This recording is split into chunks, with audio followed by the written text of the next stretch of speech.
강림절 셋째 주일 얼굴빛을 비추사라고 하는 제목으로 말씀 나누겠습니다.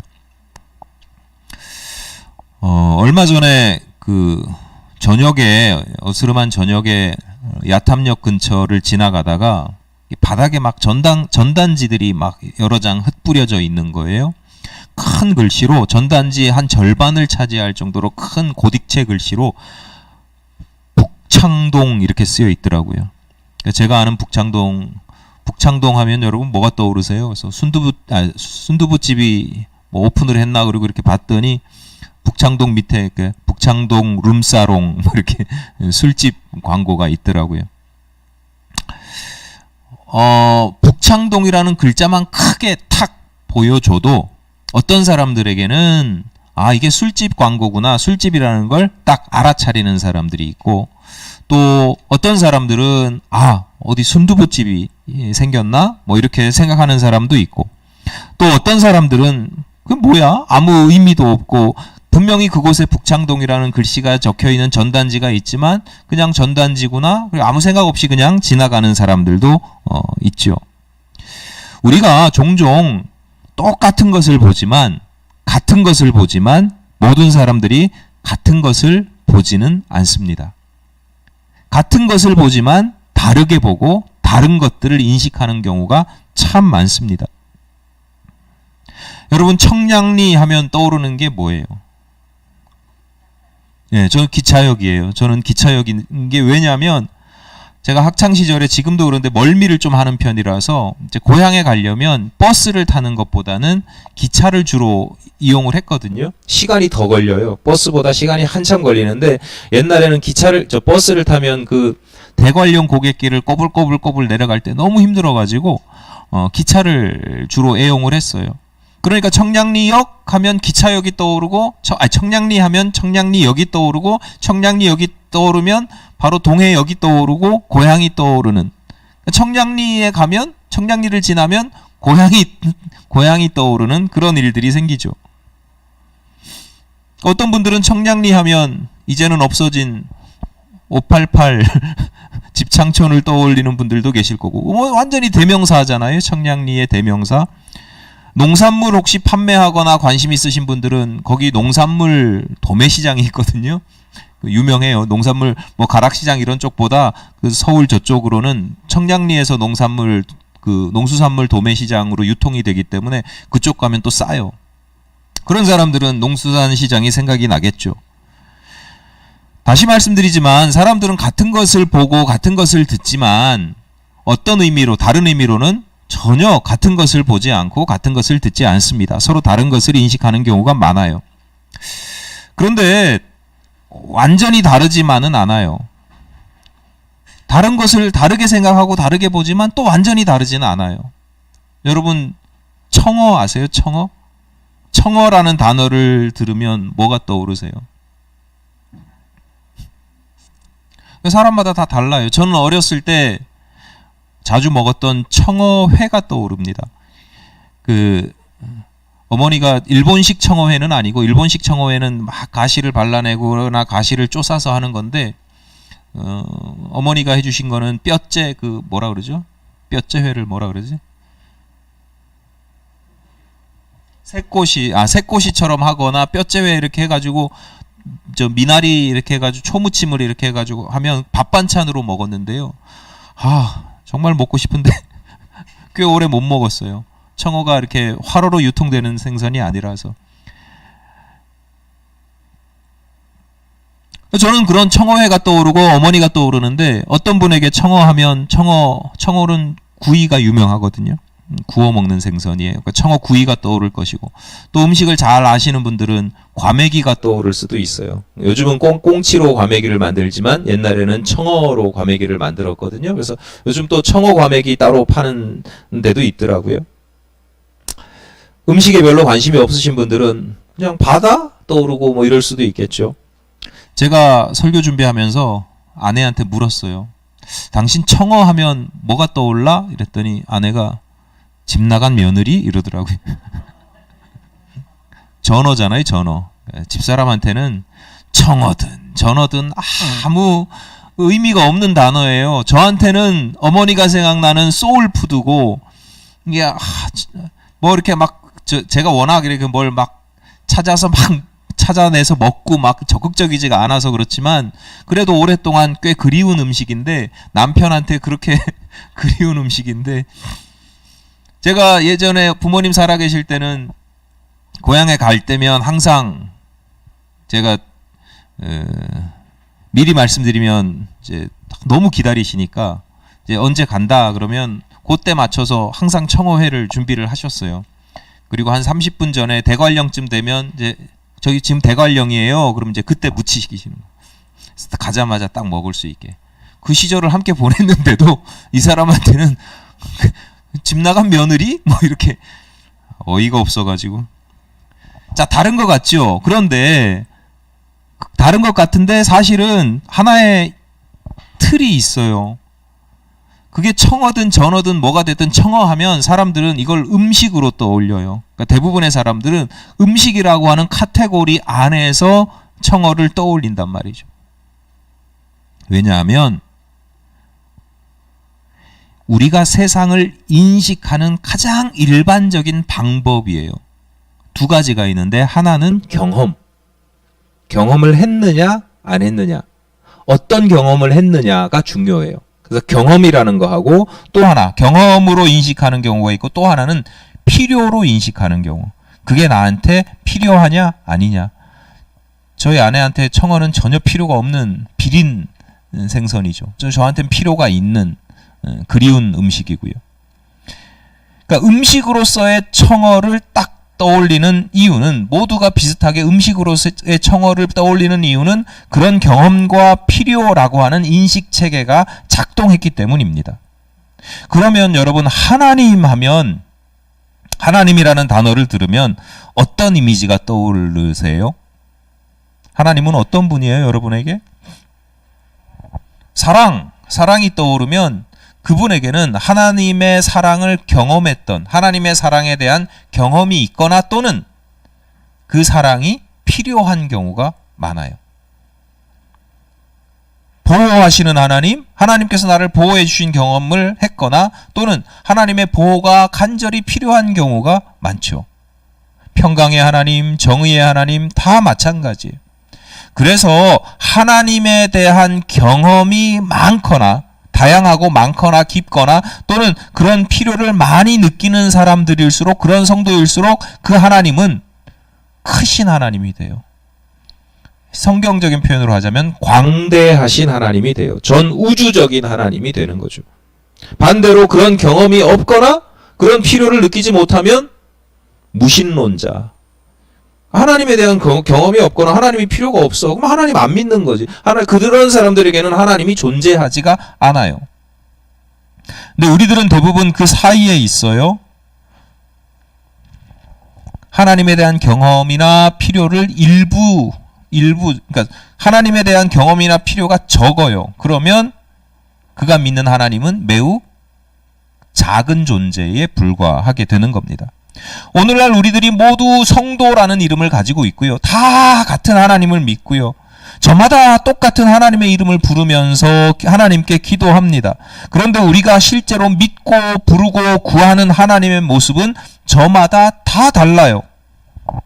근데 그게 다른 게 문제가 아니에요. 다른 건 괜찮아요. 어쩔 수 없어요. 다를 수밖에 없어요. 하나님 너무 광대하시기 때문에 우리가 볼 수 있는 하나님은 굉장히 적을 수밖에 없어요. 하지만 그 가운데에는 하나님께서 책망하신 것, 예수님께서 책망하신 것처럼 믿음이 없다거나 믿음이 적은 경우도 있습니다. 믿음이 적은 자요, 왜 의심하느냐? 그런 경우가 참 많죠. 여러분, 하나님의 이름을 알고 하나님의 이름을 부르고 하나님을 구하기 때문에 잘 믿는 성도인 것처럼 보여요. 그러나 내면을 들여다보면 전혀 그렇지 않을 수도 있습니다. 실제로 잘 믿을 뿐만 아니라 그 믿음이 날마다 성장하면서 하나님에 대한 경험이 넓어지고 광대하신 하나님을 고백하는 경우도 있지만, 잘 믿지 못할 뿐만 아니라 믿음이 퇴보하고 나중에는 파선하는 경우도 있어요. 하나님의 존재가 점점 작아지는 거죠. 여러분 쉽게 알 수 있는 방법이 있어요. 내 삶 속에서 하나님의 존재가 커요. 내가 실제로 경험하는, 느끼는, 필요하고 경험하는 가운데 하나님의 존재가 커요. 돈의 존재가 커요. 하나님이 필요해요. 돈이 필요해요. 여러분 하나님이 필요하다고 하죠. 근데 일상의 삶 속에서 맨날 우리가 생각하는 건 돈 얼마가 있어야 되고 얼마를 써야 되고 돈 쓰고 돈 얻은 경험들 이런 게 훨씬 많은 거예요. 하나님 점점 작아지는 거죠. 어쨌거나 성도들에게 이런 점에서 필요한 신앙의 자세, 구도의 자세가 있는데 다시 말씀드리지만 하나님을 자주 경험하는 것입니다. 하나님을 필요로 여기는 겁니다. 하나님을 필요로 여긴다는 말이 좀 세속적이지요. 그래서 성경적으로 신앙적으로 다르게 표현하면 하나님을 필요로 여긴다. 다르게 하면 하나님을 구하는 것입니다. 하나님의 은총을 구하는 것이에요. 예컨대 오늘 우리가 드리는 이 예배와 찬송과 기도가 하나님을 경험하는 시간이에요. 여러분 말씀 들으러 왔다, 찬송하러 왔다 이게 아니라 그보다 본질적으로는 말씀과 기도와 예배와 찬송과 이런 행위를 통해서 종교 행위를 통해서 우리는 하나님을 경험하는, 하나님을 만나고 경험하는 것, 성령의 임재와 도우심을 느끼는 그런 예배가 되어야 된다라는 것입니다. 여러분 말씀이나 기도나 찬송이나 예배나 이런 우리의 모든 종교활동, 신앙활동 가운데 하나님을 만나고 경험하시기를 바랍니다. 그것이 거룩한 예배고 하나님께 잘 드려지는 그런 예배다라고 하는 것입니다. 오늘 강림절 셋째 주일입니다. 반복해서 말씀드리지만 강림절은 주님의 초림을 기념하고 재림을 기대하는 절기입니다. 똑같아요. 2000년 전 주님을 맞이했던 경험이 있어요. 기억이 있어요. 2000년 전 주님을 맞이했던 경험이 있고 오늘날 주님께서 다시 오실, 재림해 주실 필요를 우리가 가지고 있기 때문에 기대를 하는 거거든요. 경험과 필요를 가지고. 그러면 우리가 왜 2000년 전에 오신 예수님에 대한 경험, 그 기억을 계속 가지고 기념을 하며 다시 오시기를 왜 자꾸 구하는가? 주님이 나의 구원이 되시기 때문입니다. 주님이 나의 구원자가 되시기 때문이에요. 성탄절이면 귀여운 아기 예수나 또는 십자가에 달려서 고난당하시는 그런 예수를 우리가 원하는 게 아니에요. 구원자로서의 예수예요. 예수께서 아기의 모습으로 오셔서 참 아기 귀여워 이게 아니라 아기로 오신 예수님을 보면서 나를 구원하러 오신 예수님을 볼 수 있어야 돼요. 십자가에 달리신 예수님의 모습을 보면서 참 얼마나 고통스러우실까 당연히 그런 감정이 들죠. 그러나 본질적으로는 저 십자가에 달려서 나를 구원하시는 예수님을 볼 수 있어야 된다. 나의 선생님이 되셔서 나에게 진리를 알려주시는 것도 내 마음과 또 육신의 질병을 치료해 주시는 것도 근본적으로는 내 영혼을 구원하시기 위해서다라는 거예요. 그러므로 이번 주 강림절 셋째 주는 오늘뿐만 아니라 이 한 주를 보내면서 여러분의 구원에 대해서 좀 묵상해 보시는 그런 한 주간이 되시기를 바랍니다. 구원에 대해서 묵상하시려면 먼저 생각하셔야 될 게 지금 나를 속박하고 얽매이는 것이 무엇인지를 분별하는 거예요. 어떤 사람에게는 돈이 문제고 어떤 사람에게는 하는 일이 문제고 어떤 사람에게는 사람들과의 관계가 문제고 어떤 사람에는 자기 마음에 어떤 강박 같은 것도 있거든요. 뭘 꼭 해야만 돼. 남들이 그거 그렇게 굳이 그렇게까지 할 거 아니야. 그런데도 이상하게 누구나 있거든요. 저도 있어요. 어떤 상황 속에서 이거를 꼭 하지 않으면 안 되는 것 같은 그런 강박이 그냥 책임이면 괜찮은데 이게 심해져서 강박이 되고 이러면 이제 그 병이 되는 거예요. 마음의 병이 되고 마음의 병이 이제 육신으로도 또 나타나거든요. 그러니까 우리 모두는 나를 얽매이고 구속하는 것들 예전에는 상관이 없었는데 어느 날부턴가 나도 모르게 얽매이게 되고 구속하게 되는 것들이 있어요. 그것들을 먼저 분별하시고 그 다음에 예수 그리스도로 말미암아 해방되는 경험을 할 수 있어야 된다라는 거예요. 옛날에는요 예수 믿으면 저도 고등학교 때 이렇게 예수 믿으면 꼭 하여튼 그런 거 있잖아요. 나쁜 꿈 꾸면 막 악몽을 꾸고 이러면 나사렛 꿈에서도 막 나사렛 예수 이름으로 물러나라, 뭐 귀신아 물러가라, 뭐 이렇게도 하고 그런 것도 있었지만 제가 목회를 하면서 이렇게 세월이 지나다 보니까 우리를 얽매이는 건 그런 귀신만이 아니에요. 엄청나게 많아요. 그런 것들로부터 해방되는 경험들, 자유롭게 되는 구원의 경험들을 우리가 할 수 있어야 돼요. 강림절을 지킨다라는 것은 그때가 돼서 그냥 기억하고 입으로 기원하고 그러는 게 아니에요. 강림절을 지킨다라고 하는 것은 그 당시의 과거의 기억 속의 구원의 경험들, 우리 옛날에 다 은혜 받았고 구원받은 그런 경험이 있잖아요. 그러니까 여기서 말씀드리는 구원이라는 건 무엇인가로부터 내가 옛날에 이런 강박이 있었는데 거기서 해방된 경험, 질병이 있었는데 고침받은 경험, 뭔가 노임받은 경험, 자유케 되는 그런 경험들이 있었단 말이에요. 그런 경험들이, 과거의 기억, 구원의 경험들이 지금의 구원의 경험으로 반복되는 것, 재현되는 것. 지금의 기대가 나를 변화시키는 것. 그래서 여러분, 매일의 일상과 순간의 호흡 가운데 주님의 구원을 경험하고 또 그것을 기대하는 것. 기대해야 돼요. 내가 이 나이에 뭘 기대해? 이게 아니라 내가 이 나이에도 변화될 게 있어요. 내가 이 나이에도 해방될 게 있어요. 내가 이 처지에도요, 자유로워져야 될, 나를 속박하고 있는 것 벗어나야 될 것들이 있어요. 그런 것들을 먼저 기대하는 거예요. 예수님 오세요, 이것만 기대하는 게 아니라 여러분의 일상의 삶 속에 예수님이 오셔서 내 발목을 지금 묶고 있는 거, 옥죄이고 있는 거, 이것에서 벗어나는 경험들을 해야 되는데 먼저 기대해야 된다는 거예요. 주님 오시면 제가 이거 벗어날 수 있어요. 어떻게 경험하고 기대할 수 있는가? 딱 한 가지만 말씀을 드릴 건데 오늘 본문을 보겠습니다. 오늘 본문 3절까지 1, 2, 3절을 읽었는데 오늘 본문을 포함한 시편 80편 전체가 일종의 기도문입니다. 그런데 그 기도를 드리는 사람이 누군가 있을 텐데 그 기도가 이루어지기를 원하는 대상자들, 하나님께 기도하면서 그 기도가 이루어지기를, 기도 응답을 받기를 원하는 사람들이 있습니다. 본문 2절입니다. 에브라임과 베냐민과 므낫세 앞에서 주의 능력을 나타내사 우리를 구원하러 오소서. 에브라임과 베냐민과 므낫세라고 이야기합니다. 이름만 보면 야곱의 12 아들, 형제 중에 3사람이라고 볼 수 있지만 자세한 말씀을, 지금 신학적인 말씀을 드릴 수는 없고, 문맥이나 정황으로 보면 이스라엘의 왕조가 다윗이 통일 왕국을 세운 다음에 솔로몬 이후에 분열이 되잖아요. 북왕국하고 남왕국으로 분열이 되는데 남왕국은 유다 지파로 구성이 되고 나머지 북왕국이 이제 나머지 지파들로 되는데 그 북왕국의 대표되는 지파가 요셉의 2 아들 에브라임과 므낫세예요. 그러니까 여기서 나오는 세 지파는 그 세 지파를 의미하는 게 아니라 그들이 대표성을 띠고 있는 북왕국을 이야기하는 거죠. 이스라엘의 북왕국, 북이스라엘. 그러니까 쉽게 생각해서 북이스라엘 그 왕국, 그 백성들을 위해서 드리는 기도다라고 생각을 하시면 되는데, 왜냐하면 그들이 이방 민족에 의해서 많은 피해, 어려움을 겪거든요.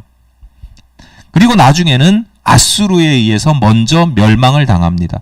유다도 나중에 결국은 멸망을 당하지만 북이스라엘이 온갖 주변 국가들한테 힘들고 어려움을 겪다가 핍박을 받고 압박을 받다가 결국에는 멸망당해요. 그런 북이스라엘의 회복을 구하는 기도를 지금 드리고 있는 게 시편 80편이에요.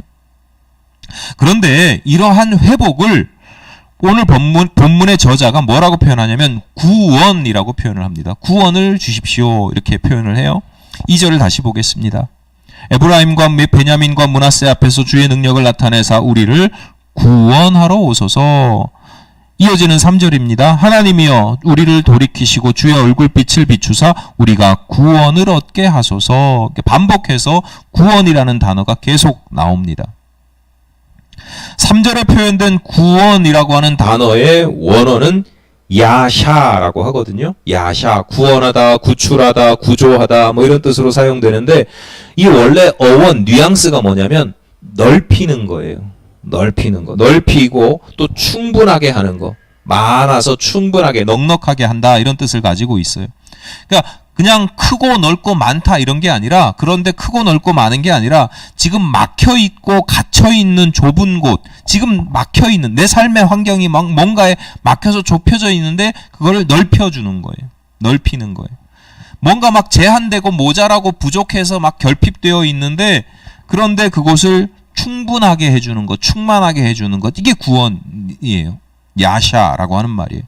그래서 이방에 그냥 내가 그냥 살고 있는데 더 잘 살고 더 넓어지고 더 충만해지는 게 아니라 이방의 압박과 억압과 착취 가운데에서 구속에서 해방되게 해달라라고 하는 의미가 구원하게 하소서 이런 거예요. 그런데 3절의 원어가 야샤, 구원이라는 단어의 원어가 야샤인데 2절은 약간 달라요. 같은 단어인데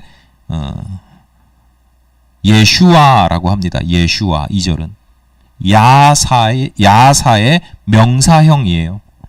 자, 이쯤 되면 제가 왜 굳이 성도들에게 히브리어 원어가 이건데 이렇고요 이렇게 설명하는 이유를 눈치채셔야죠. 이쯤 되면. 예. 예슈아 하면 떠오르는 단어가 뭐예요?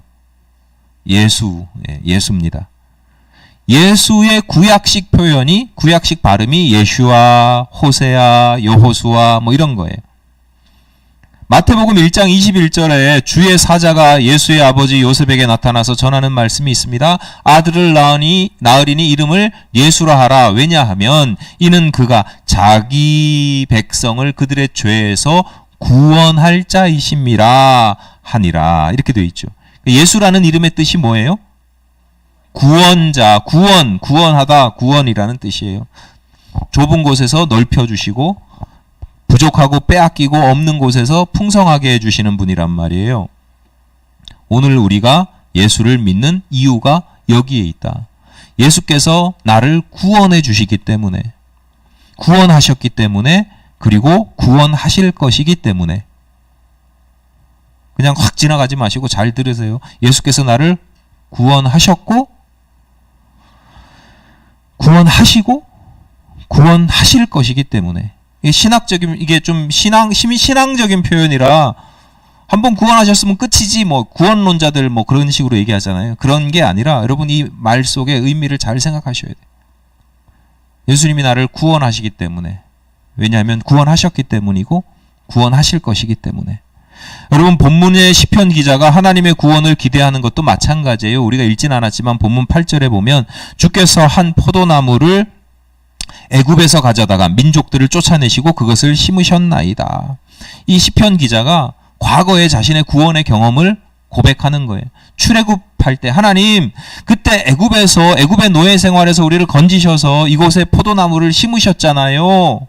근데 그 포도나무를 이방 짐승들이 와서 다 뜯어먹고 있어요. 지금 이렇게 기도하는 건데, 과거에 그 경험했던 그 경험이 오늘날에 다시 재현되기를 원하는, 그 기억이 현재에도 다시 재현되기를 기대한다라는 거예요.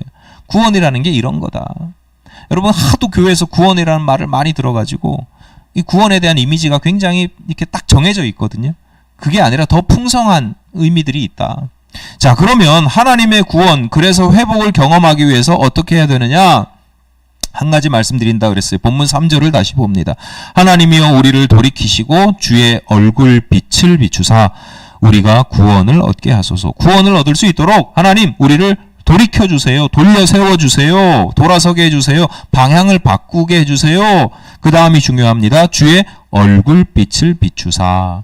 그러니까 기도자는 하나님의 얼굴을 광채가 나는, 빛이 나는 모습으로 그려요. 여러분 하나님, 빛이 나시는 하나님 하면 떠오르는 비유적인, 이 시편 기자가 지금 비유적인 표현을 하고 있는 거거든요. 하나님 빛이 난다라고 하는 게 무슨 레이저 광선을 쏘는 게 아니에요. 옛날 사람들 빛이 난다 그러면 뭐가 떠올라요?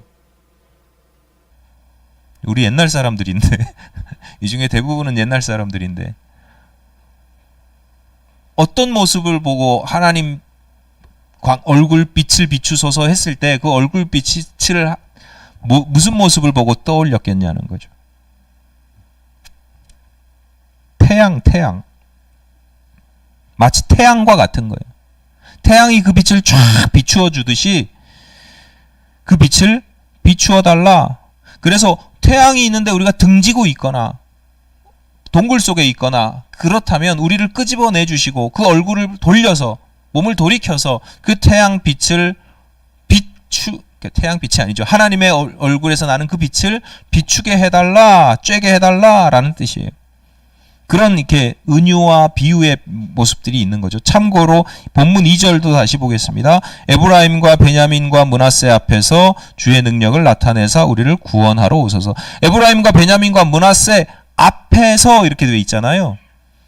이게 번역을 이렇게 할 수밖에 없는 거지만 에브라임과 베냐민과 므낫세 앞에서라는 단어가 하나님의 얼굴 빛이라고 할 때 그 얼굴이라는 단어랑 똑같아요. 그러니까 에브라임과 베냐민과 므낫세의 얼굴 앞이라는 건 얼굴을 의미하고 얼굴이 있는 게 앞이잖아요. 뒤통수가 있는 게 뒤고. 그러니까 이게 무슨 모습이냐면 3절이 하나님의 얼굴이고 2절이 북이스라엘 백성들의 얼굴 그리고 우리들의 얼굴이면 그걸 돌이키사 빛을 비추소서. 이게 무슨 뜻이에요? 얼굴과 얼굴이 마주하게 되는 겁니다. 대면하게 되는 거예요. 아까 우리 서로 축복하면서 인사하실 때 뭐라고 그랬어요? 하나님을 대면하시기 바랍니다. 수천 년 전 북이스라엘이든 2000년 전 예수의 시대든 오늘날 우리들이든 구원을 얻기 위해서는 반드시 선행되어야 하는 것이 있는데 주님의 얼굴을 대면하는 것입니다. 얼굴과 얼굴을 마주하는 것이에요.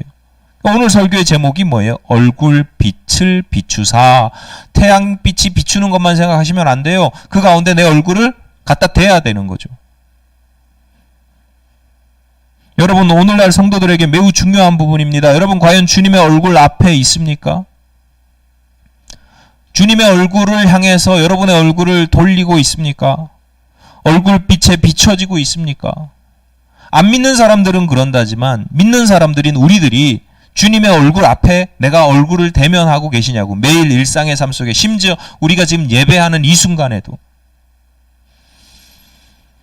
창세기 3장에서는 아담과 하와가 하나님께 불순종하여 선악과를 먹는 내용을 기록하고 있습니다. 선악과를 먹자마자 아담과 하와에게 나타난 변화가 있습니다. 그들의 눈이 밝아져서 자신들이 벌거벗고 있다는 사실을 깨달아요. 그래서 뭐 합니까? 무화과 나무 잎사귀를 뜯어가지고 옷을 만듭니다. 부끄러운 모습, 그전에는 전혀 부끄러운 게 아니었는데 뭔가를 알고 나니까 그게 이제 부끄러운 게 되는 거예요. 그래서 부끄러운 모습을 감춥니다. 가장 먼저 한 게요, 감추는 거예요. 감추는 거, 가리는 거예요. 다음의 태도도 마찬가지예요. 그들이 하나님을 피해서 숨습니다. 내가 하나님 앞에 이제 부끄러운 존재가 된 거예요. 그러니까 하나님 앞에 자신의 모습을 숨겨요. 감추어요. 하나님께서 아담아 네가 어디 있느냐 이렇게 물어보시거든요. 하나님이 아담이 어디 있는지 몰라서 그래요? 여러분, 이거 좀 자꾸 어려운 말씀을 드리게 되는데 이게 실존적인 문제예요.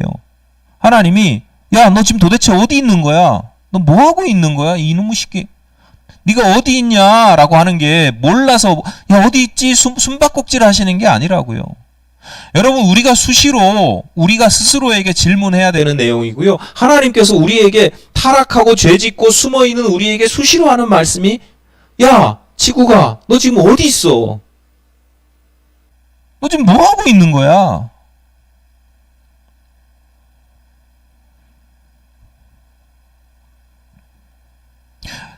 정말 웃긴 건 우리가 하나님 앞에서 절대로 숨을 수 없는 존재거든요. 그런데 자꾸 숨으려고 그래요.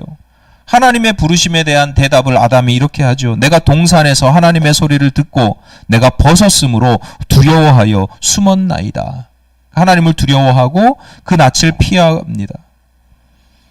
여러분, 다시 한번 여쭤봅니다. 여러분, 하나님의 얼굴빛이 여러분에게 비춰지고 있습니까? 아니면 그 얼굴빛을 피해서 숨어 다니고 있습니까? 그 모습이 내 믿음의 현 주소입니다. 대면한다? 쉬운 게 아니에요. 하나님의 얼굴빛을 향해서 얼굴 한번 살짝 돌리는 거, 여러분, 여기서는 아멘 하죠. 좋아 보이죠. 여러분, 일상에서 몇 번이나 하실 것 같아요. 일생에서 몇 번이나 하실 것 같아요. 우리 자꾸 죄의 습관들이 있어가지고 자꾸 숨는다니까요. 정리해 보겠습니다. 성도는 매일의 삶 속에서 하나님의 구원을 경험하고 기대하는 사람들입니다. 죽어서 그때 받는 게 아니라 매일의 삶 속에서 하나님의 구원을 반복해서 경험하고 또 반복해서 기대하는 사람들이에요. 하나님의 구원을 경험하고 구하기 위해서는 먼저 하나님을 대면해야 됩니다. 어떻게 해야 되느냐? 그저 예배하고 기도하고 찬송하면 되는 게 아니라 오늘 본문의 시편 기자가 표현한 하나님의 얼굴빛이 매우 중요한, 매우 의미 있는 신앙적인 신비를 설명합니다. 앞서 말씀드린 것처럼 시편 기자는 하나님의 얼굴을 마치 태양에 비유하는 거예요. 태양빛, 햇빛, 햇볕 하면 저는 오늘 본문을 그래서 이렇게 묵상하면 자연스럽게 가장 먼저 떠오르는 하나의 사건이 있어요. 이미지가 있어요. 제가 어릴 때 학교에서 추운 겨울날에도 옛날에 이렇게 요즘은 뭐 다 냉온풍기 쓴다면서요, 학교에서. 우리 옛날에 막 갈탄 떼고 그랬잖아요. 근데 갈탄이 반별로 이렇게 배정되어 있는데 그게 모자라가지고 나중에 막 다 떨어지고 그러잖아요. 점심 때쯤 되면 춥단 말이에요. 오전에 난로 떼고 이제 점심 때쯤 되면 추우면 다 어디 나와 있어요? 바람 피해서 큰 건물 벽 옆에 바람 피해서 햇볕이 이렇게 잘 쬐어지는 곳에 가서 이렇게 해바라기 하고 있잖아요. 다 앉아서 거기서.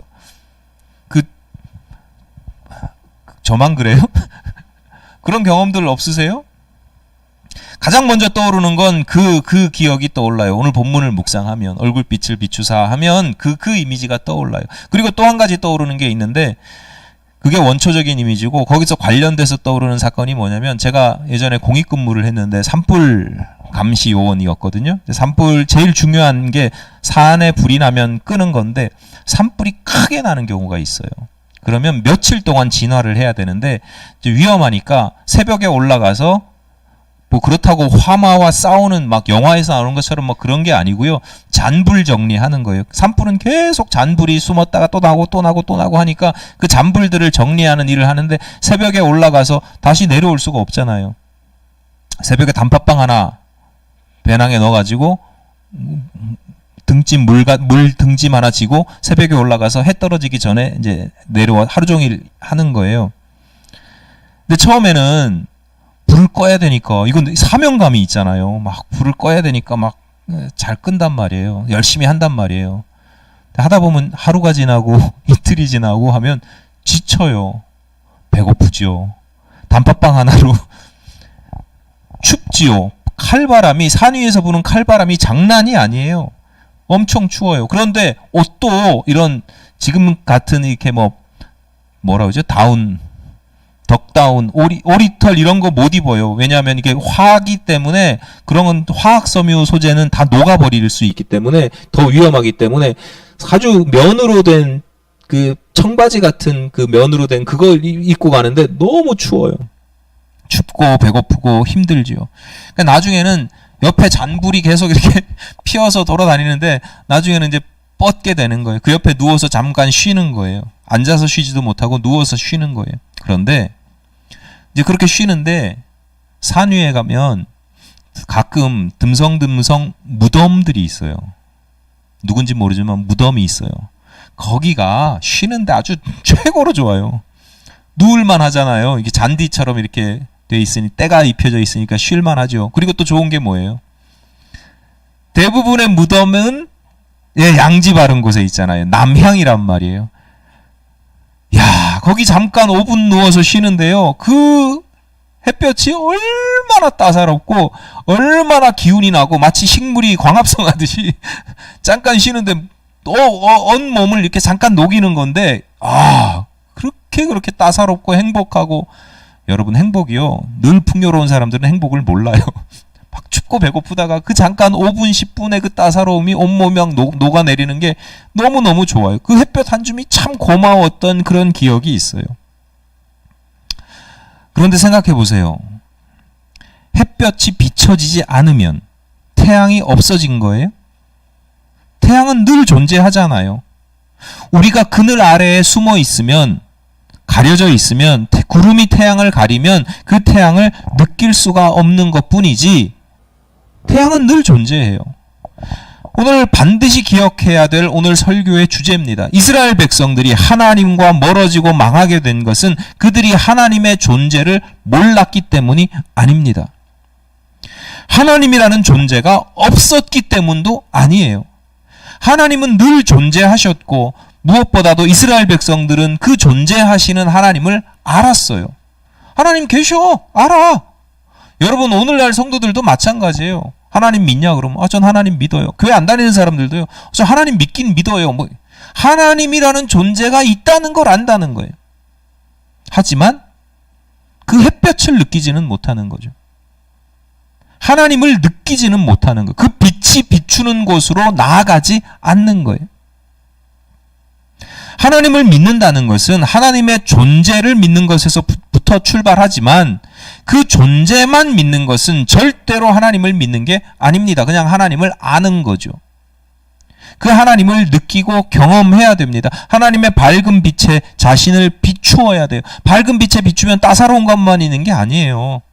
빛에 비추어 보면 내 어두운 곳에 더러웠던 곳들이 다 조명이 되거든요. 비추어지고 아까 그 아담이 부끄러워서 숨었다 그랬잖아요. 자꾸 숨기고 싶은 것들이 있어서 빛 앞에 나온다는 건 정말 대단한 용기가 필요하고 힘들고 어려운 일이에요. 그런데 그걸 해야 된다는 거죠. 그 빛 앞에서 자신의 죄도 깨닫고 회개도 해야 되고 나아가서 그 빛을 내가 전하기도 하고 반사시키기도 해야 되죠. 다른 사람에게도 전해야 되는 겁니다.